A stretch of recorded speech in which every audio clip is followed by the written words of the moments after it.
আমার চুলটা লম্বা হয়ে গেছিল গা বেশি। তো এর লাগে আমি গেলাম গা দা স্কাইয়ের মাঝে সেলুনও। যাওয়ার পর থেকে তাদের প্যাকেজগুলো দেখলাম। তো ওদিকে আমার চুলটাও লম্বা হয়ে গেছে গিয়া। তারপরে চুলের সাইডও, তারপর দাড়ি টাড়ি সব লম্বা হয়ে গেছে গিয়া। তো ভাবলাম যে প্যাকেজগুলো দেখে তাড়াতাড়ি নিয়ে নেই। তো অতিরিক্ত চুল লম্বা হওয়ার কারণে আমার নিজেরও খারাপ লাগতেছে। তো ওইটাগুলো তাদের প্যাকেজগুলো দেখলাম দেখে তাদের কাছে ফেসিয়াল টেসিয়াল অনেকগুলো ছিল। তো আমি যেহেতু ফেসিয়াল করি না, কারণ আমার স্কিনের সমস্যা হয়ে থেকে এগুলোর লেগে ফেসিয়াল করি না। তো তারা এখানে চুল কাটার প্যাকেজ আর দাড়ির প্যাকেজটা দুইটা নিয়ে নিছি।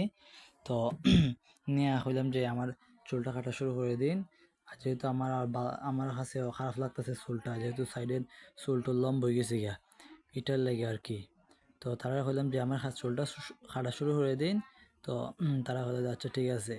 তো চা শুরু করে দিছে। তো আর চুল কাটার পরে আমার লোকটা এরকম আর কি। চুল কাটার পরে এইরকম লোকটা। গাইস, তোমরা কমেন্ট করে সবাই জানাও যে আমার চুল কাটার আগে সুন্দর লাগছিল না চুল কাটার পরে। চুল কাটার পরে যেমন একটু পিচ্ছি পিচ্ছি ভাব লাগতেছে। চুল উপরে চুলও শুরু করে দিয়েছি, সাইডের চুলও। আর দাড়ি টাড়ি শুরু করে নিছি।